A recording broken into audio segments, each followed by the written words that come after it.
Salut, c'est Mathieu Delpech. Est-ce que vous êtes prêts pour suivre ma semaine d'avant-course avant le 50 km de Snowdonia au Pays de Galles? C'est parti! Bien arrivé au Pays de Galles, je vous emmène pour suivre ma semaine d'affûtage, pour vous donner les derniers petits conseils pour la semaine d'avant-course. Et j'ai aussi une petite surprise pour vous. J'ai pu emmener Louis grâce au Kiss Kiss Bank Band. Merci à tous ceux qui participent à soutenir la chaîne. Et grâce à vous, vous voyez, j'ai même plus besoin de tenir la caméra, j'ai un caméraman. Donc n'hésitez pas à aller jeter un œil dans la description, il y a le lien si vous voulez soutenir la chaîne, ça permet de faire des projets comme ça, d'avoir quelqu'un pour venir avec moi. Et aussi, je voulais soutenir Oxytis qui sponsorise ma vidéo, c'est mon sponsor bagageriste. Oxytis, je suis vraiment content de travailler avec eux parce que c'est une marque qui a des origines auvergnates comme moi. Je l'ai porté en fait déjà avant qu'ils me sponsorisent. Et aussi, on a beaucoup de valeurs en commun, notamment l'éco-conception, notamment toutes leurs ceintures qui sont fabriquées en France à partir de matériaux recyclés. Et surtout le reste, ils font des efforts et ils jouent la transparence, tout est expliqué sur leur site. Je vous invite à aller voir en description, visiter leur site si vous êtes curieux, vous allez comprendre ce qui fait la technicité et le confort de ces produits, pourquoi je les utilise au quotidien. Et surtout, rien que pour vous, vous avez négocié un petit code promo, MDelpech10, je vous le mets en description. Ça vous permet d'avoir 10% sur les articles hors promo, si vous avez besoin de renouveler votre bagagerie. Et puis aussi, ça soutient la chaîne, donc merci d'avance. Maintenant, je vous emmène pour ma semaine d'avant-course.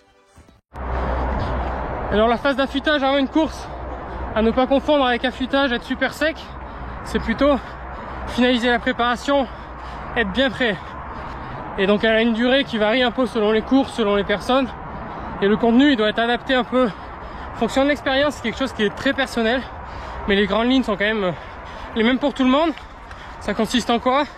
Donc baisser le volume pour avoir plus de fraîcheur, faire plus de spécificité. Donc enlever surtout le vélo, les sports annexes et se concentrer plus sur la course à pied. Et puis moi ce que je fais, j'aime bien refaire des boosts physiologiques, donc des séances un peu plus courtes ou des intensités un peu plus élevées. Donc on arrête les grandes randos courses qui laissent des traces, mais plutôt des entraînements plus courts avec des petites intensités. Et donc pour cette course, on a commencé l'affûtage 10 jours avant et ça consiste d'abord faire 2 jours cool à J-10 et J-9. On commence un peu à vraiment faire des jours tranquilles. Ensuite on relance sur J-8, J-7, J-6 un peu avec des entraînements. On remet un petit peu de travail sans bien sûr aller trop loin dans la fatigue. Et puis ensuite la dernière semaine vraiment tranquillement. Aujourd'hui on est à J-8 et donc là je vais faire une séance. Je vais vous la mettre ici, si vous voulez la regarder en détail, je vous invite à faire pause. Et l'idée c'est vraiment de balayer des allures, retrouver des sensations sur une bosse assez rapide. Et puis voilà, faire un petit rappel physio. Allez, je vous laisse, je vais faire ma séance. Et voilà, séance terminée. Le but aussi, en remettant la ceinture cardio, que j'ai pas trop mis ces derniers mois parce que j'ai fait beaucoup de musculaire, et c'est de savoir un peu où j'en suis au niveau de la fatigue, savoir si le cœur il est encore en train de monter. Savoir aussi si j'arrive toujours à bien ressentir mes zones, savoir si les vitesses ascensionnelles elles sont bonnes dans les zones correspondantes. Donc là j'ai ma bosse référence, ma bosse qui est assez lisse juste à côté de la maison et bien pentue. C'est là où je fais mes séances intenses assez courtes. Donc je suis allé là-dedans pour voir où j'en étais et je suis vraiment content du résultat. J'arrive vraiment encore à bien sentir mes sensations. Les vitesses ascensionnelles elles sont très bonnes. Le cœur il est un peu lent à l'allumage, la cinétique est pas ouf. Mais par contre après il est bien monté dans les tours. Donc normalement ça veut dire que la fatigue est pas trop présente. C'est aussi une séance qui aurait pu permettre d'ajuster un peu la suite de l'affûtage. Mais en vrai comme je pense que je suis pas mal, on va rester sur ce qui est prévu. Alors pourquoi je choisis d'aller à Snowdonia? En fait Snowdonia c'est une manche des UTMB World Series. Et moi mon objectif de l'année c'est la CCC qui est la finale sur ce format 100 km de ce circuit. Et pour l'instant je suis toujours pas qualifié. Et pour maximiser mes chances de qualif, il fallait que je fasse une course avant fin mai. Parce que jusqu'à fin mai, il y a un système de lucky loser. Même si on fait pas un podium qui permet d'obtenir un ticket, si on fait une belle performance avec un bon score UTMB, on peut être repêché. Donc c'est pour ça qu'il fallait que je recours avant mai. Les autres choix, il y avait quoi? Il y avait Argentine, Australie, la Transvulcania aux Canaries. Et après, il y avait aussi l'Alsace qui était un peu plus proche. Sauf que l'Alsace, c'était un parcours hyper roulant qui correspond pas forcément à mes qualités, qui aussi ne correspond pas au ratio de la CCC. Et puis là j'ai fait du tempo à plat tout l'hiver pour préparer le championnat de France. Donc j'en avais marre, j'avais envie d'aller un peu en montagne et de préparer une course qui correspond plus à mon objectif qui est la CCC. Donc voilà les raisons pourquoi j'ai choisi d'aller à Snowdonia. Aussi le timing était parfait après le championnat de France pour cette course. Ça me laissait 2 semaines pour récupérer, après les France. Ensuite 4-5 semaines pour faire un gros bloc d'entraînement. Et puis une dizaine de jours pour l'affûtage. Donc c'est aussi pour ça que j'ai choisi cette course. Donc à partir de là, j'ai regardé comment je pouvais aller au Pays de Galles. Donc évidemment j'ai regardé le train. Sauf qu'en partant d'Innsbruck où j'habite maintenant, c'est plus de 24 heures de voyage.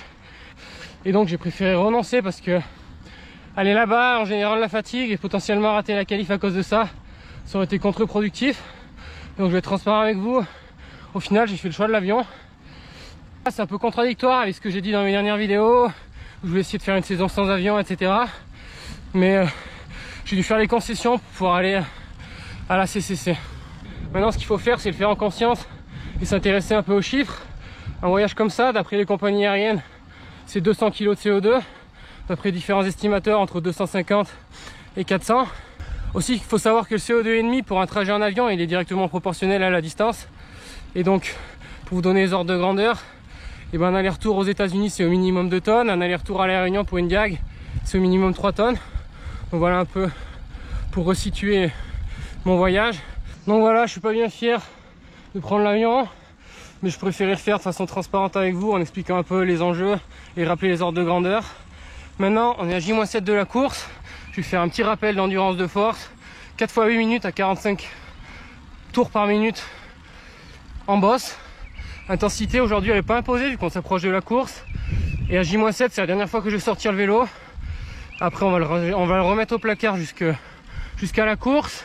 Et là aujourd'hui je vais peut-être t'enchaîner avec un petit footing, trentaine de minutes après le vélo pour délier un peu. Allez, à la prochaine. J-5, jour de repos. J'en profite pour vraiment m'imprégner du parcours, pour finir de planifier mes temps de passage, la nutrition. Donc pour ça j'utilise j'aime bien mettre le parcours sur Strava, analyser les segments sur lesquels la course passe. Je regarde aussi le profil donné par l'organisation. J'aime bien regarder les temps de passage, savoir un peu. Là, c'est un peu plus compliqué cette année parce que c'est la première fois sur ce parcours. Mais voilà, on continue la préparation. Et puis, au niveau de l'entraînement, hier, j'ai fait une rando-course, ma dernière petite rando-course, 2 heures, assez tranquille. J'avais des bonnes sensations. C'était aussi l'occasion de tester le matériel de la course. Vous allez voir dans la suite de la vidéo, il y a quand même beaucoup de matériel obligatoire. C'était l'occasion de s'assurer que tout rentrait bien dans le sac et que tout allait bien. Et puis demain, ce sera les dernières intensités, une petite séance de boss avec un peu de seuil, un peu de PMA, un peu de tempo. On balaye un peu tout pour tout entretenir. Et voilà, on se retrouve maintenant au Pays de Galles. Bien arrivé au Pays de Galles, J-3, on a fait voyage et je me suis pas entraîné, repos. Et aujourd'hui à J-2, on est allé sur les derniers kilomètres du parcours pour voir à quoi ça ressemble. On fait les 10 dernières bandes, ça va faire une petite rando course, 1h20 mais vraiment tranquille. Et là on est dans la dernière montée, donc c'est assez lisse, pas trop technique. Et on voit vraiment loin devant, donc ça va être super devant et derrière éventuellement. Donc je pense que ça va être marrant là dans la dernière bosse de vraiment avoir la concurrence en visu. Ça va être dur, faudra rien lâcher jusqu'au bout. Et maintenant qu'est-ce qu'il nous reste? À J-1, je vais faire un petit footing d'une demi-heure sur vraiment les 2-3 derniers kilomètres. Peut-être quelques lignes droites. Et puis après on met les jambes en l'air jusque samedi matin. Petit point matériel avant la course. J'ai mis un peu tout mon matériel et surtout le matériel obligatoire. Je vais vous montrer qu'est-ce que je vais emmener et comment je vais l'optimiser. Donc le premier élément indispensable, c'est un sac à dos destiné à transporter le matériel obligatoire. Donc Oxytis, on va faire un petit point puisque bien sûr c'est sponsor la vidéo. Moi je vais utiliser le Pulse 12 qui est le sac un peu polyvalent de chez Oxytis. Et ce que j'adore sur ce sac, c'est la poche élastique dans laquelle on peut ranger les bâtons vraiment facilement en un clin d'œil. Et pour moi c'est vraiment un des sacs les meilleurs du marché pour ça. Et puis après bon, il y a les poches devant classiques. Là, c'est la gamme bleu, blanc, rouge, BBR. C'est pas la dernière gamme. Maintenant, il y a la gamme aussi Origine, qui est très sympa, que je vous invite à aller voir. Moi, j'utilise celui-là parce que c'est celui qu'il me reste de l'an dernier. Il est encore en super qualité, il est bien durable. Donc, j'avais pas besoin d'un nouveau sac pour pas surconsommer. Mais je vous invite quand même à aller jeter un œil. Ensuite, deuxième élément, du matériel obligatoire. Une paire de chaussures, c'est interdit de faire pieds nus. Donc là, j'ai utilisé la Catamoun 2, aussi de mon sponsor Brooks. Il faut une carte qui va être fournie par l'organisation, ça on l'a pas encore, et une boussole ainsi que la capacité de s'orienter, très important. Donc ça, c'est pas du matériel, mais c'est dans la tête. Ensuite, il faut un téléphone portable. Donc c'est recommandé de prendre un smartphone, mais moi je vais optimiser, je vais prendre un petit téléphone d'urgence qui permet tout de suite quand même d'appeler et qui est fonctionnel, je précise. Ensuite, il faut un gobelet, minimum 15 centilitres. Donc ça, j'utilise un fond de sachet parce que c'est gratuit et c'est plus léger. Ensuite, il faut la capacité d'emmener 1 litre de liquide. Donc ça, 2 flasques Oxytis de 500 ml. Il faut une lampe frontale qui fait au minimum 200 lumens. Donc moi, j'utilise l'I+ Light de chez Petzl. C'est vraiment une lampe qui est optimisée, qui sert juste à servir le matériel obligatoire. Et une batterie de rechange. Parce que comme on va partir à 8 h, je n'aurai pas besoin d'utiliser ma frontale. Ensuite, il nous faut un sac ou une couverture de survie. Donc là, classique, j'ai pris une couverture de survie. Un sifflet. Le sifflet, il est déjà intégré dans le sac. Il faut une bande adhésive minimum d'1 mètre de longueur par 6 cm de large. Donc moi, j'ai pris ça. C'est de l'élastolume. C'est vraiment ce qu'il y a de plus léger. Ensuite, il faut une réserve de nourriture. Donc je vais tourner au bas où, mais là, il n'y a pas tout. Je vais compléter puisque il n'y a pas d'assistance autorisée. Il y a 3 ravitaux, mais il n'y a pas d'assistance. Donc il va falloir compléter. Et donc je ne vais pas forcément tourner qu'avec du Baou, mais j'ai mis ça puisque vous comprenez, c'est mon sponsor. Ensuite, il faut un pantalon étanche avec les coutures cousues. Il est là. Il nous faut aussi une veste avec les coutures cousues. Donc là, les spécifications sont assez spécifiques. Il faut également une capuche et il faut une RET recommandée inférieure à 13 et au minimum 10 000 Schmerber. Donc ça, c'est des unités d'étanchéité. Donc moi, j'ai une veste qui est fournie par Brooks, qui est une veste Gore-Tex. C'est pas la plus légère, je pense, du marché. Il y a peut-être moyen d'optimiser un peu. Mais voilà la veste. Il faut un chapeau ou un bœuf. Donc là, le petit bœuf Baou. Il nous faut des gants chauds, donc une paire classique de gants. Et il faut un pantalon ou legging. Donc là, j'ai pris les collants de Françoise. Merci Françoise de nous prêter ton collant pour la course. Ça va être top. Donc comme je pense pas le mettre, je vais mettre tout ça en boule. Et maintenant, je vais tout ranger et on va optimiser. On va voir un peu comment on arrive à ranger tout ça de façon optimale.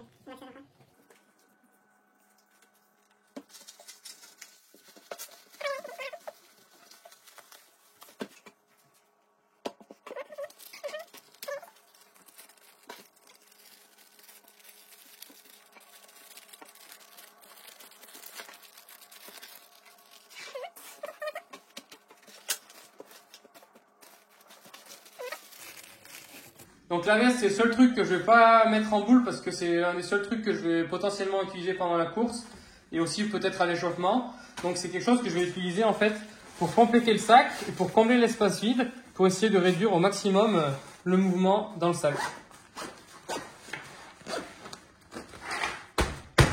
On tape un peu pour égaliser et voilà un sac qui est bien homogène et bien optimisé, bien confortable.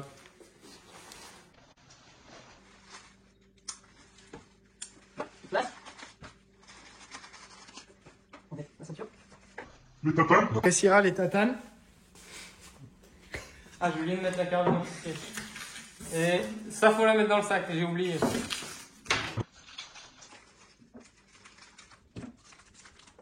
On va faire les bâtons. Les bâtons Linky, avec les gantelets qui permettent de les enlever et de les mettre facilement. Et là, maintenant, vous allez comprendre l'optimisation avec le sac Oxytis. Les bâtons, hop, hop. Et là, ça bouge pas. Donc, top chrono. On enlève les bâtons. Ça part mal, on va le refaire.